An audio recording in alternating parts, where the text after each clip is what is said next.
ঈসা আলাইসাল্লাম যখন আকাশ থেকে নামবেন তখন তিনি 40 বছর পৃথিবীতে থাকবেন এবং এই 40 বছরে কি করবেন জানলে অবাক হয়ে যাবেন। দাজ্জাল হত্যা, বিয়ে, সন্তান, শেষে মৃত্যু, সব বিস্তারিত। শেষ পর্যন্ত দেখুন। আসসালামু আলাইকুম ওয়া রাহমাতুল্লাহ।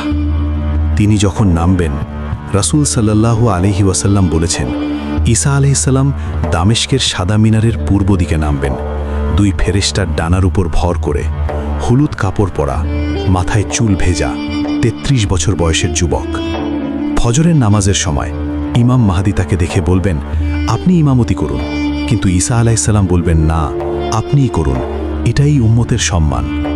প্রথম কাজ, দাজ্জাল হত্যা। নামাজের পর দাজ্জালকে খুঁজতে বের হবেন। দাজ্জাল তাকে দেখলেই গলে যেতে শুরু করবে, কিন্তু ঈসা আলাইহিসসালাম বর্ষা দিয়ে হত্যা করবেন। দ্বিতীয়, ইয়াজুজ মাজুজ। ইয়াজুজ মাজুজ বের হয়ে সব ধ্বংস করবে। ঈসা আলাইহিসসালাম দোয়া করবেন, আল্লাহ তাদের ঘাড়ে কীট পাঠাবেন, সবাই মরে যাবে। তৃতীয়, 40 বছরের শাসন। হাদিসে এসেছে ঈসা আলাইহিসসালাম 40 বছর পৃথিবীতে থাকবেন, ইসলামী শারিয়া অনুযায়ী শাসন করবেন, শান্তির যুগ। চতুর্থ, ক্রস ভাঙবেন। ক্রস ভেঙে ফেলবেন এবং শুকর হত্যা করবেন, প্রমাণ করবেন তিনি আল্লাহর রাসূল, আল্লাহ না। পঞ্চম, জিজিয়া বাতিল। জিজিয়া কর বাতিল করবেন, কারণ তখন ইসলাম ছাড়া কোনো ধর্ম থাকবে না। ষষ্ঠ, বিয়ে এবং সন্তান। অবাক করা।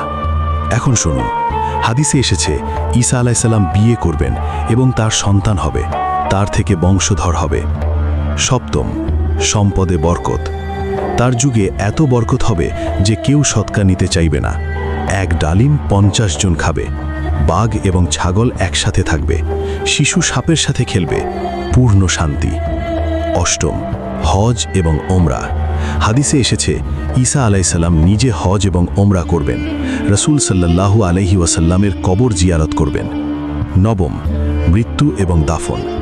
40 বছর পর ঈসা আলাইহিসসালাম মারা যাবেন। মুসলমানরা জানাজা পড়বে এবং তাকে রাসূল সাল্লাল্লাহু আলাইহি ওয়াসাল্লামের পাশে দাফন করা হবে, মদিনায় আবু বকর রাদিয়াল্লাহু আনহু এবং উমর রাদিয়াল্লাহু আনহু এর পাশে। এরপর কিয়ামতের দিকে দুনিয়া এগিয়ে যাবে। তাই মনে রাখবেন, ঈসা আলাইহিসসালাম আসবেন, দাজ্জাল হত্যা করবেন, 40 বছর শাসন করবেন, বিয়ে করবেন, সন্তান হবে, শেষে মারা যাবেন এবং রাসূল সাল্লাল্লাহু আলাইহি ওয়াসাল্লামের পাশে দাফন হবেন। তো আপনি কি প্রস্তুত? লাইক করুন, শেয়ার করুন এবং কমেন্টে লিখুন সুবহানাল্লাহ। আর আমাদের ইসলামিক 7 চ্যানেল সাবস্ক্রাইব করুন এবং বেল আইকন চাপুন। জাযাকাল্লাহু খাইরান।